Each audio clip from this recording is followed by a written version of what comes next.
এ ভাই ঢুকাই বোতলটা নিয়ে যা। কষ্ট হবে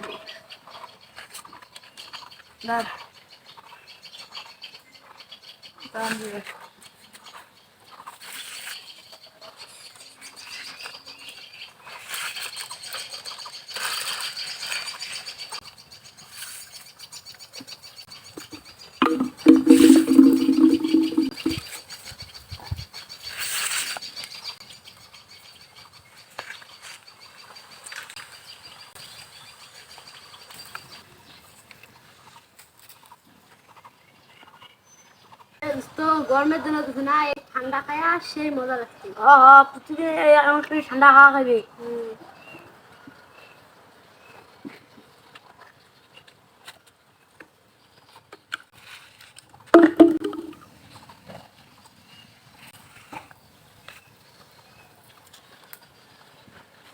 এই বাবুরা, এই যে জুস খাও,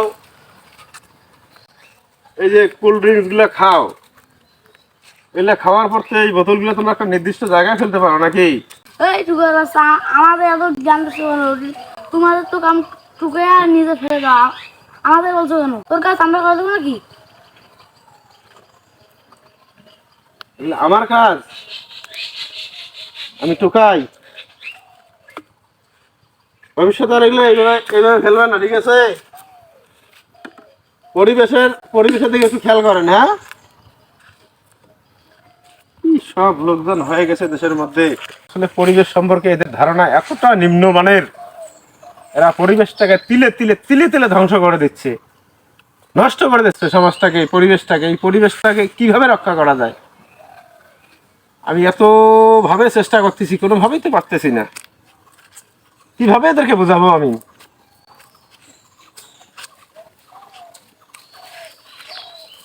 ব্যাগে কি ব্যাগে তো ওগুলান বোতল। আমারও কাছে একটা বোতল আছে, দেখি কি আছে ওখানে। তুমি যে বেশ নিছো তাতে তো বোঝা যায় যে তুমি অন্য কিছু ব্যবসা করো এখানে।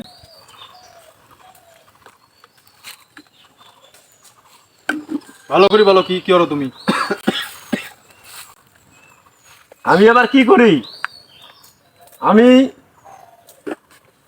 এই যে বোতলগুলা টোকাচ্ছি, টোকাই টোকাই নির্দিষ্ট জায়গায় ফেলতেছি, আর যাদের দেখা পাচ্ছি যারা এই কাজটা করতেছে সমাজের মধ্যে, তাদেরকে আমি একটু বলার চেষ্টা করতেছি, তাদেরকে একটু জ্ঞান দেওয়ার চেষ্টা করতেছি, সুপথ দেখানোর চেষ্টা করতেছি। আসলে পরিবেশটা তো মানুষের জন্য অত্যন্ত একটা উপযোগী জিনিস, তাই না? ঠিক বেটা, দাঁড়া, ঢাকা শহরের টোকাই টোকাই এইভাবে এলে টোকাই নিয়ে যায় বিক্রি করে গাঁজা খায়, মদ খায়, নেশা করে। তুমি সেই নেশা করো নাকি সেটা বলো। দেখেন, আপনি একজন শিক্ষিত মানুষ আমার মনে হচ্ছে, ঠিক আছে? আপনি অন্তত বোঝার চেষ্টা করেন। এই যে বোতলগুলা, এই যে গরম কাল পড়ছে, এই যে সামার পড়ছে, এই সামারে কিন্তু এই কোল্ড ড্রিঙ্কস গুলা মানুষ বেশি ইউজ করে, পান করে। মানে এই ড্রিঙ্ক জাতীয় যেগুলো আছে এগুলো তারা কিন্তু পান করে, করার পর কি করে? আপনার কাছে যেমন এই জিনিসটা আছে, আপনি এটা পান করছেন, করার পর এই যে এই জিনিসটা কিন্তু অকেজ হয়ে গেল। এটা আপনি আপনার মনের গতিতে, আপনার মনের মাধুরীতে, আপনার মনে যা চাচ্ছে আপনি তা করতেছেন, যেখানে সেখানে ফেলে দিচ্ছেন। কিন্তু আশেপাশে থেকে কিছু নির্দিষ্ট ডাস্টবিন রয়েছে না? আপনি যদি এই জিনিসটা একটু আপনার খেয়াল খুশিতে কষ্ট করে ডাস্টবিনে রেখে দেন, আপনার খুব একটা ক্ষতি হবে না তো। আর এই যে এগুলো হলো প্লাস্টিক জাতীয় জিনিস, এই জিনিসগুলো কি পচে? এগুলো তো পচবে না, এখন শুনে আমি বুঝলাম। আর এগুলা যখন এই যে মাটির স্তরে কম বেশি ভাবে এগুলা থেকে যায়, মানে মানে এই জিনিসগুলো যখন মাটির নিচে পড়ে যায়, এগুলো তো আর পচে না, গলে না। এই জিনিসগুলা তখন কি করে? মাটির ক্ষতি করে না? মাটির ক্ষতি, একটা গাছ গাড়লেও সমস্যা হয়।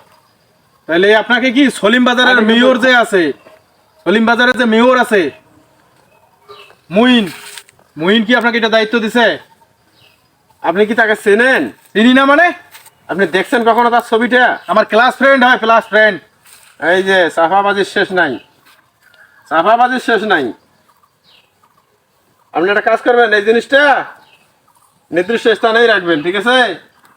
আর যার কথা বললেন না আপনার ক্লাস ফ্রেন্ড হয়, জি। সেই ব্যক্তি আমি, বেতনভুক্ত, ঠিক আছে? আমাদের দায়িত্ব আশেপাশের পরিবেশটা ঠিক করার, মানুষকে সচেতন করার। আমি সেই কাজটা করতেছি, আপনারা সহযোগিতা করবেন, সাথে থাকবেন, সবাই একটু অ্যাওয়ারনেস হবেন, আরেকজনকে অ্যালাউন্সমেন্ট দিয়ে সতর্ক করবেন, পরিবেশটাকে বাঁচাবেন, সুস্থ সবল জীবনযাপন করবেন, ঠিক আছে? আর যখন মাটির নিচে এগুলো থাকবে, তখন আপনারা যখন প্রকৃতির সাথে যেভাবে মানুষ তাল মিলিয়ে চলতেছে, এখন তো শুধু ভিত্তি আর ভিত্তি, ভিত্তি আর ভিত্তি, ভিত্তি আর ভিত্তি, এগুলা নিচে থাকলে হয় কি, এই ভিত্তিগুলা পরে ধসে পড়ার সম্ভাবনা থাকে, যার কারণে মানুষের প্রাণহানি হওয়ার সম্ভাবনা থাকে। সেদিন তো বাজারের মধ্যে আসি আমি, একটা মোটরসাইকেল আলার চাকা এর উপর দিতে পিছলি পড়ি, একেবারে স্বামী স্ত্রী দুইজনের অবস্থা খারাপ। এটা কার জন্য হলো? তো আমাদের মতো লোকের জন্য। সেজন্য আমি বলি, আমরা যারা এতটুকু বুঝি, তারা যেন এই জাতীয়, শুধু এটা না, শুধু যে বোতল তা না, বিভিন্ন ধরনের রাবিশ রয়েছে, এই রাবিশগুলো যেন আমরা রাস্তাঘাটে বা যেখানে সেখানে না ফেলি, নর্দমায় ফেলি, অথবা প্লাস্টিক জাতীয় জিনিসগুলো অন্তত পুড়ে ফেলি। আচ্ছা ঠিক আছে, ঠিক আছে? আচ্ছা, আমি যাই তাহলে। ঠিক আছে।